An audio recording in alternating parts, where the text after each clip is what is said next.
we've this is my boss's house, the farm, and we've done the full rig out. It was an old abandoned building 4 or 5 years ago, and huge place now, isn't it? Yeah, it's out, unfortunately, but I'd like to show you inside because it's all oak. There's an oak staircase, and we've done all oak panelling in there, and it looks like the kitchen. It's mega, you know. Like the gym? Yeah, the gym there, that big window. It goes from front to back. There's a boxing bag in there, so sometimes on my dinner go in there and have a bit of a play about on the bags and stuff. Cross trainer. There's a little weight bench and stuff. So obviously I don't use it that often, but he's in there most mornings. He's a driven man.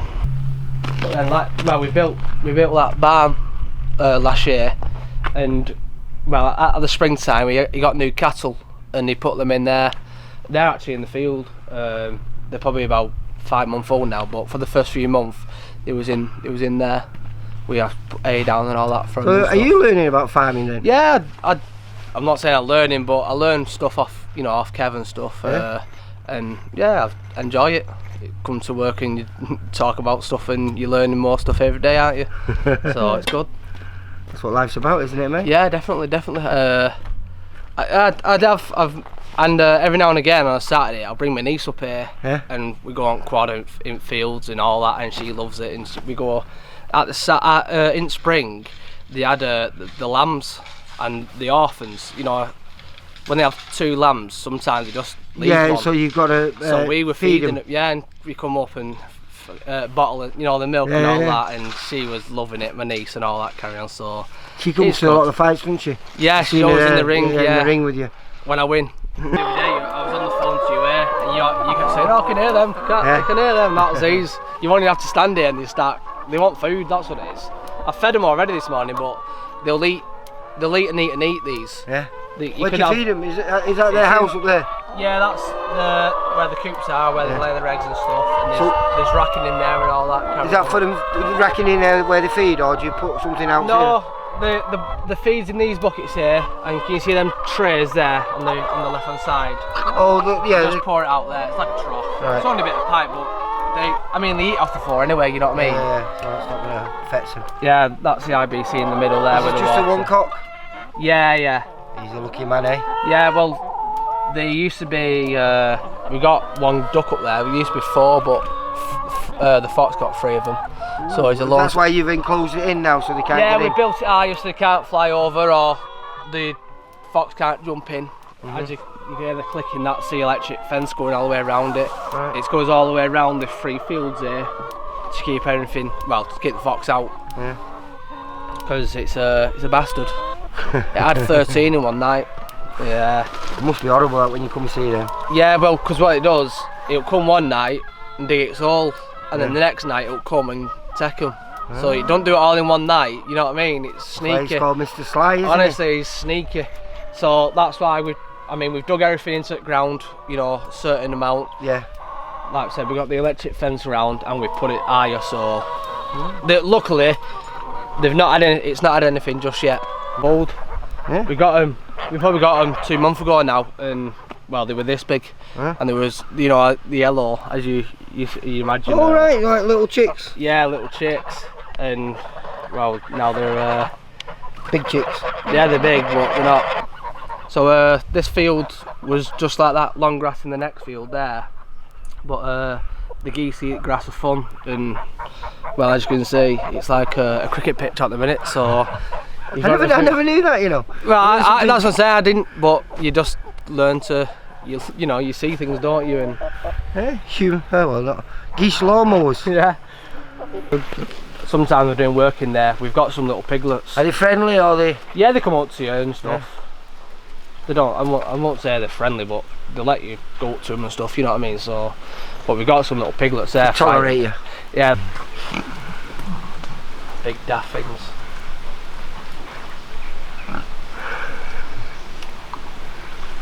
These go searching for truffles in France, don't they? Yeah. Well, all they dig for here is roots and stuff. Yeah.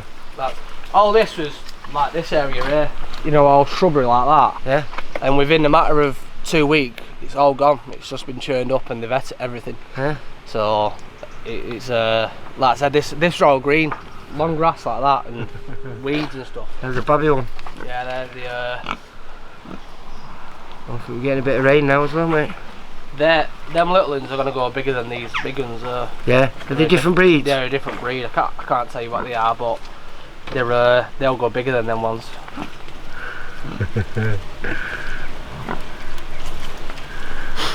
How old's he?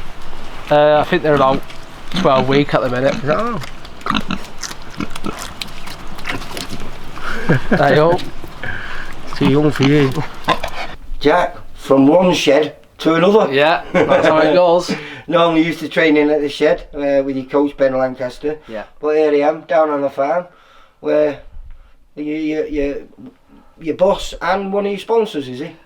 He's not a sponsor, no, but he has been my boss for 8 years. Yeah. And well, he lets me have all the time off work and stuff. You know, when I'm going up to a camp and stuff, so I can't thank him enough. And yeah, this is his farmhouse and his farm, like This you've is seen his on the play animals. toy, isn't it? His new big play toy. Yeah, definitely. Working farm. Yeah, working farm. It's got cows, sheep, pigs, chickens. Hey, you've just been showing me around, haven't you? Yeah. But I suppose it's a new experience for you, isn't it? Yeah. I enjoy it up here. Since coming back from lockdown, I've been here full time.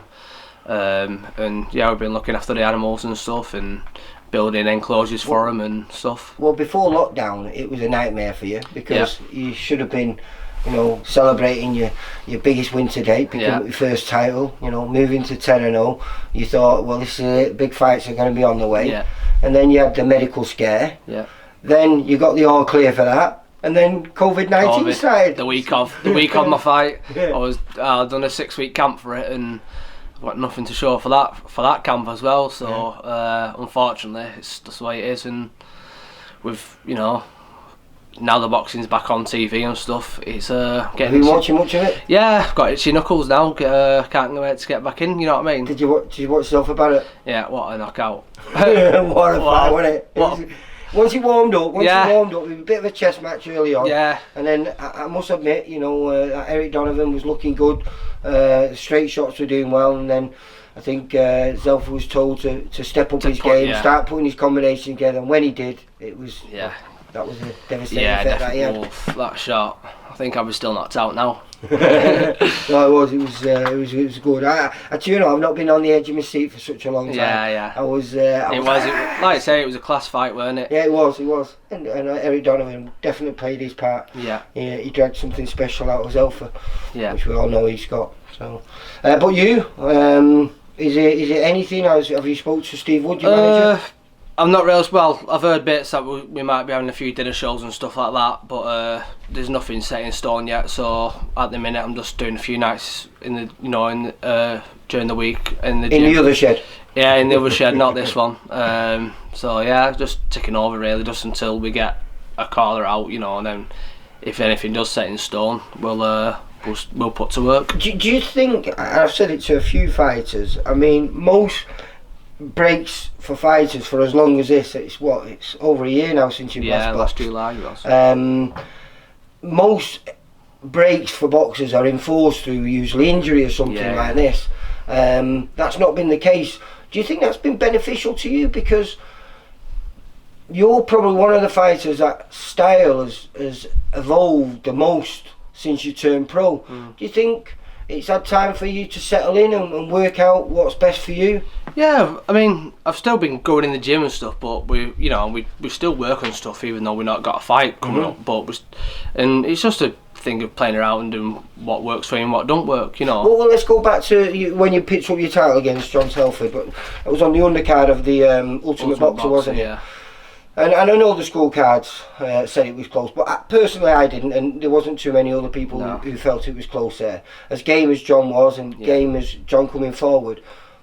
But you got the win, but we can say that it perhaps wasn't 100% you going in there. You were suffering with a bad shoulder, wasn't you? Yeah, bad shoulder. I did a 10-week camp, and I sparred the final week twice.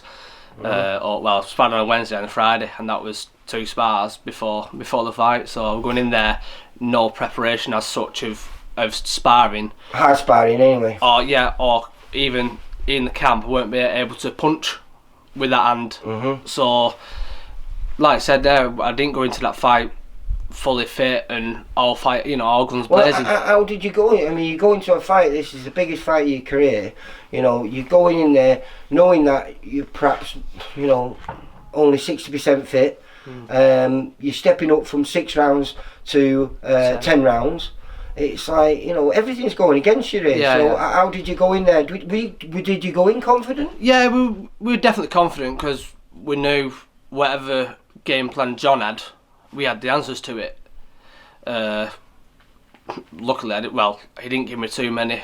He didn't give me too many questions. Well, so was that nice? Because again, you switched more in that fight. Yeah. I presume because of the shoulder injury. Yeah. Your movement was a lot more than you've ever shown in any other fight before. Are those things that you are happy with and you're going to keep into your next fight? Because that's, you know, you've always been a bit of a straightforward, have a little because they ding dong fighter. Yeah, they worked so well in that fight. I'd be stupid just to forget them now, wouldn't I? Because they worked so well in that fight. So if they ever come across, I know they're not going to be like John Telford again next time. But if in the fight, there's another string to your bow. If I think, oh, this was like last time, it was there. It's there in my bank, innit? And I can work off that straight away. Yeah. But yeah, like I said, I knew I was going to beat John Telford. Do you know what I mean? I did my own work and I did my road work and I did everything in the gym, barring the sparring. Yeah. You know, I put the graft in because I was thinking, well, if I can't spar, I'll have to do another run to make up for that and do work other ways. John is fair to say a huge middleweight. I mean, he does. I don't know how he does it, but he does. Do you feel this enforced break as well is giving chance for you to grow? Because when you first started, there was always talk about you being a light middleweight. Yeah. That I don't think is going to be the case no more. Do you think this is going to benefit you and you'll come back bigger, stronger, and better? When I did 11.6. I didn't cruise it. It was hard, you know what I mean? But it has to be hard, doesn't it? You know. Yeah. And like I said, this time, it's another year where I've just been putting size on and maturing. So yeah, it's going to be harder and harder to get down to that weight now. But like I said, I'll be stronger and stronger. So passing those cows over each field, innit? Yeah, and like I said, all these hair bales. That was this morning's session. So it's like up here. Yeah, it's a graft all day. Well, like I said, I don't think it does any harm, but you are a bit of an old school, as Ben says, old school boxing. You know, he believes, you know, that you should be able to work and fight. You know, but you take normally the last 4 weeks off, is it? Well, when I did that title fight, I just did a back-to-back camp, so I had 10 weeks off for that. Right. Which we're coming off another fight. I was already near enough fit, but with it being the biggest fight up to date, I had all the time off. But for a 6th round, I just normally have like 4 or 5 weeks off, something like that. And going forward, like you say, you know, we're not sure about dates. We're hopefully Steve's going to get you out on a couple of dinner shows. But let's say everything does go well this year, 2021. Do you want more titles, bigger titles? Yeah, an English title do me nicely. And well, who knows from there, you know what I mean? But yeah, I'm definitely. I'd say I want a 6th rounder to ease back into it after this, you know, the off lay, and then if there's a defence for my belt, there's a defence. If not, I'd have to move on to something else, and I'm ready for them. Because I always forget, you know, you're so young, aren't you? 25, are you? I'm 24 and 25 next month. Yeah, so you know, really going. You know, 25 years old, 10 and 0. Yeah. You know, Central Area middleweight champion. It's not a bad place to be, is it? No, definitely not. And like I said, this I know it's COVID and stuff, but it's been a full year now, so it's another year where I won that at like being 23. You know. Yeah. There's more steps, isn't there? You know what I mean? Yeah, definitely, mate. And that, like I said, this has just been a stepping stone that we've all had to overcome, and it's not It's not just me who's not been able to box. It's majority of boxers aren't boxing at the minute. So it's that ring rust is going to be for everybody. And what we've said as well, it could open a lot of opportunities because it looks like, you know, a lot of fighters didn't really want to fight one another. Because they was waiting for maybe a bigger title fight. But it looks like people are going to have to get in the ring with one another to get that opportunity now. You're going to have to get contender fighting contender rather than contender fighting top level journeyman or you know or foreign import. Yeah, you know. yeah. So really, you know, maybe some of those fights with local rivals around here could happen. Yeah. Certainly beginning of next year for you. We're ready for that. You know what I mean? We are ready for that now. We've said me and Ben will. You know, I'm not saying we'll have anyone, but anyone within reason. You know, we're ready for it. Mm-hmm. So, like I say, it's exciting times, and hopefully when all this gets back to normal, everything just goes to plan as it was doing before. Well, I look forward to following your journey, mate. I followed you all the way from the amateurs. Yeah. Again, one of the guys that I've seen massive improvements. Not that you was a good amateur, but what I'm saying is your style has changed and it's evolved. And if you look at one of your first fight, which was a great fight against quite an experienced Queensbury rules boxer. You're not the same fighter that you were then, and I presume the next time you get in the ring, you're going to be bringing something new to the table. That's every fight and every camp we've learned something new, and it's worked in that fight. Yeah. So, like some lads, they do a camp and they don't even try it in the fighter out, and it's just a camp wasted. Whereas we'll try them things in the fight. You know, and also you're privileged now of having the full attention of Ben Lancaster. Yeah. So I'm not sure if that's a good thing or not. No, it's lonely sometimes. Because he's brutal, isn't it? Oh yeah, it's lonely sometimes in that gym, especially in the winter when it's freezing. Yeah. But I'm not saying I didn't have Ben's full attention, but when he's had other lads there, obviously you don't get 1-to-1. Whereas now I'm getting 1-to-1 every time. Yeah. So you can't knock it. No, definitely not. I think he's brilliant, Ben. Yeah. So listen, good luck for whenever it is next. Yeah, whenever. I look forward to watching you and seeing what new you're bringing to the table, mate. But I've enjoyed my day on the farm. Yeah. Even if my boots haven't. I know, they didn't last long, did they? No, mate. All right, listen, take care. See you later, Jack. Nice one for coming, Lee. Cheers. For all boxing info, news and latest interviews, amateur and pro, across the north, click and subscribe. VIP Boxing Promotions. Also, Twitter, Instagram and Facebook.